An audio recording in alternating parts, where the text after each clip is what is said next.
ನಮಸ್ಕಾರ ಕರುನಾಡು. ನಾನು ನಿಮ್ಮ ಪೇಸ್ಟ್ರಿ ಶೆಫ್ ಕನ್ನಡಿಗ.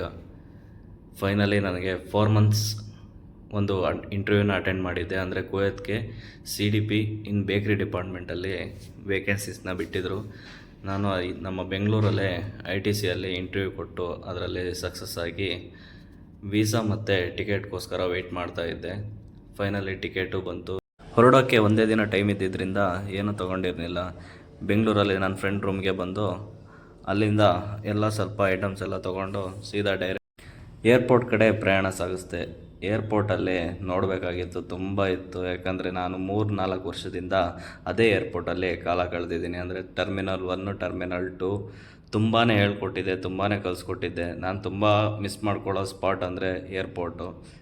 ಹಾಗೆ ಡಿಗ್ರಿ ಮತ್ತು PUC ಮುಗಿಸಿ ಮನೆಯಲ್ಲೇ ಟೈಮ್ ವೇಸ್ಟ್ ಮಾಡ್ತಿದ್ರ. ಏರ್ಪೋರ್ಟಲ್ಲಿ ತುಂಬಾ ವೇಕೆನ್ಸಿ ಬಿಡ್ತಿರ್ತಾರೆ. ಲ್ಯಾಂಡ್ ಸೈಡ್ ಆಗಲಿ, ಏರ್ ಸೈಡ್ ಆಗಲಿ, HR ಟೀಮ್ ಹಾಗೆ ಸೆಕ್ಯೂರಿಟಿ ಟೀಮು ತುಂಬಾ ವೇಕೆನ್ಸಿಗಳು ಬಿಡ್ತಿರ್ತಾರೆ. ನಮಗೆ ಕರೆಕ್ಟಾಗಿ ಇನ್ಫಾರ್ಮೇಷನ್ ಇಲ್ಲ ಅಂದರೆ, ಯಾರೂ ಹೇಳೋರಿಲ್ಲ ಅಂದರೆ ಆ ವೇಕೆನ್ಸಿಗಳು ಇದೆಯೋ ಇಲ್ವೋ ಅನ್ನೋದು ಗೊತ್ತಾಗಲ್ಲ. ನಾನು ನನ್ನ ಫ್ರೆಂಡ್ ರೋಹಿಶ್ ಅನ್ನೋರನ್ನ ಕಾಂಟ್ಯಾಕ್ಟ್ ಮಾಡಿಕೊಡ್ತೀನಿ. ಕಮೆಂಟ್ ಬಾಕ್ಸ್ನಲ್ಲಿ ಕಾಂಟ್ಯಾಕ್ಟ್ ಅಂತ ಟೈಪ್ ಮಾಡಿದರೆ ಸಾಕು, ನಾನು ಅವ್ರ ನಂಬರ್ ಜೊತೆಗೆ ಅವ್ರ ಡೀಟೇಲ್ಸ್ನ ಕಳಿಸ್ಕೊಡ್ತೀನಿ. ಅಲ್ಲಿಂದ ಸೀದಾ ಡ್ಯೂಟಿ ಫ್ರೀ ಒಳಗಡೆ ಎಂಟ್ರಿ ಕೊಡ್ತಿದ್ದಾಗೆ ಆಶ್ಚರ್ಯ ಏನಂದರೆ, ಕ್ರಿಸ್ಮಸ್ನ ಸೆಲೆಬ್ರೇಷನಿಗೋಸ್ಕರ ತುಂಬಾ ಡೆಕೋರೇಷನ್ ಮಾಡಿದರು. ನೋಡಿ ಖುಷಿ ಆಯಿತು. ಹಾಗೆ ಮುಂದೆ ಹೋಗ್ತಾ ನನ್ನ ಫೇವ್ರೆಟ್ ಸ್ಪಾಟ್ ಆದಂಥ ಲೈಟಿಂಗ್ ಡಿಸ್ಪ್ಲೇ ಹೊಂದಿರುವಂಥ ಈ ಸ್ಪಾಟಲ್ಲಿ ನಡ್ಕೊಂಡು ಹೋಗ್ತಿರ್ಬೇಕಾದ್ರೆ ಖುಷಿ ಆಗುತ್ತೆ. ಮತ್ತು ಗಾರ್ಡನಿಂಗ್ ಹಾಗೆಯೇ ವಾಟರ್ ಪ್ಲ್ಯಾಂಟ್ಸ್ ಇವೆಲ್ಲ ನೋಡ್ತಿದ್ದಾಗ ಮನಸ್ಸಿಗೆ ತುಂಬಾ ಖುಷಿ ಅನಿಸುತ್ತೆ. ಯಾಕಂದರೆ ಬೆಂಗಳೂರು ಬಂದು ಗಾರ್ಡನ್ ಸಿಟಿನ ರೆಪ್ರೆಸೆಂಟ್ ಮಾಡೋದೇ ಈ ಟರ್ಮಿನಲ್ 2ನ ಮುಖ್ಯ ಪ್ರಾಮುಖ್ಯತೆ ಆಗಿದೆ ಅಂತ ಹೇಳ್ಬೋದು. ಅಲ್ಲಿಂದ ಫ್ಲೈಟ್ಗೆ ಟೈಮ್ ಆಯಿತು ಅಂತ ಫ್ಲೈಟ್ ಹತ್ರ ಪ್ರಯಾಣ ಸಾಗಿಸ್ತಾ ಹೋದ್ವಿ. ನನ್ನ ಜೊತೆನೇ ನನ್ನ ಕೊಲೀಗ್ಸ್ ಆಗಿ ಒಂದು 5 ಮೆಂಬರ್ಸ್ ಬಂದಿದ್ದರು ಕಂಪ್ನಿ ಕಡೆ. ಅವರನ್ನೆಲ್ಲ ಪರಿಚಯ ಮಾಡಿಕೊಂಡು ಮುಂದೆ ಅಂದರೆ ಫ್ಲೈಟ್ ಕಡೆಗೆ ಪ್ರಯಾಣ ನಡೆಸಿದೆ. ಫ್ಲೈಟಲ್ಲಿ ಹೋಗ್ತಾ ಇದ್ದಂಗೆ ನನ್ನ ಸೀಟ್ ಅಲರ್ಟ್ ಆಗಿತ್ತು. ಇದು ಕನೆಕ್ಟಿಂಗ್ ಫ್ಲೈಟ್ ಆಗಿದ್ದು. ಫಸ್ಟು ನಾವು ಬೆಹ್ರೀನ್ಗೆ ಹೋಗಿ ಬೆಹ್ರೀನಿಂದ ಕುವೈತ್ಗೆ ಹೋಗ್ಬೋದು ಅಂತ ಹೇಳ್ತಾ ಡೈರೆಕ್ಟ್ ಲ್ಯಾಂಡ್ ಆಗಿ ತುಂಬಾ ನಿಧಾನವಾಗಿ ನಡ್ಕೊಂಡು ಫ್ಲೈಟು ಸ್ವಲ್ಪ ಲೇಟ್ ಆಗಿದ್ರಿಂದ ಚೆಕಿಂಗ್ ಕಡೆಗೆ ಪ್ರಯಾಣ ಸಾಗಿಸಿದ್ವಿ.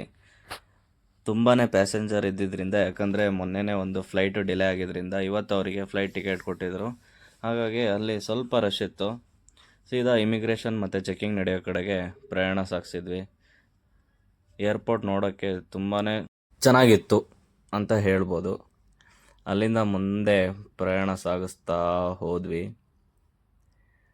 ಮಧ್ಯದಲ್ಲಿ ಸ್ವಲ್ಪನೇ ಶಾಪ್ಗಳು, ಅಷ್ಟೊಂದೇನಿಲ್ಲ ಶಾಪ್ಗಳಲ್ಲಿ.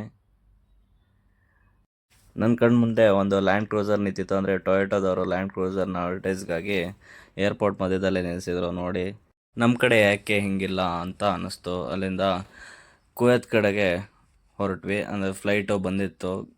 ನಾವು ಪ್ರಯಾಣ ಸಾಗಿಸಿತ್ತು ಫ್ಲೈಟ್ ಬಂದು ಗಲ್ಫ್ ಏರ್ವೇಸ್ ಅಂತ ಹೇಳ್ಬೋದು.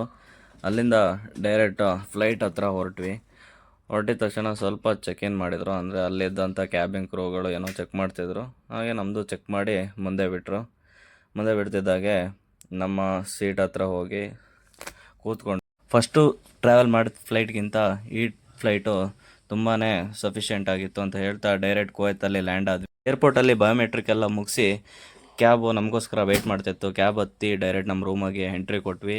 ಇದೇ ಥರದ ವೀಡಿಯೋಗೋಸ್ಕರ ಪೇಸ್ಟ್ರಿ ಶೆಫ್ ಕನ್ನಡಿಗ ಚಾನಲ್ನ ಸಬ್ಸ್ಕ್ರೈಬ್ ಮಾಡಿ ಅಂತ ಹೇಳ್ತಾ ನಾನು ಇವತ್ತಿನ ವೀಡಿಯೋನ